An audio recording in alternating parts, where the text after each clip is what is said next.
সিলেটে ফুটপাতের হকারদের কাছ থেকে চাঁদাবাজি ও অপহরণের ঘটনায় মহানগর যুবদলের বহিষ্কৃত সহ সাংগঠনিক সম্পাদক জয়দীপ চৌধুরী মাধবকে গ্রেপ্তার করেছে পুলিশ। রবিবার সুনামগঞ্জের শান্তিগঞ্জ থানার দেবকুনা গ্রাম থেকে সিলেট মহানগর পুলিশ তাকে গ্রেপ্তার করে। জয়দীপ চৌধুরী মাধব সিলেট নগরীর দাঁড়িয়াপাড়ার অজিত চৌধুরীর ছেলে।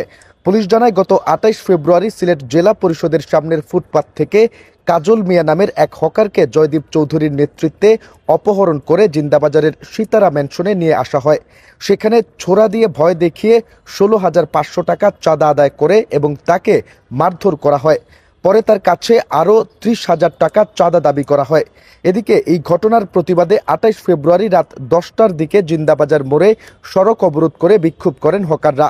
খবর পেয়ে মহানগর বিএনপির সাধারণ সম্পাদক এমদাদ হোসেন চৌধুরী গিয়ে হকারদের শান্ত করেন এবং অভিযুক্তদের বিরুদ্ধে ব্যবস্থা নেওয়ার আশ্বাস দেন।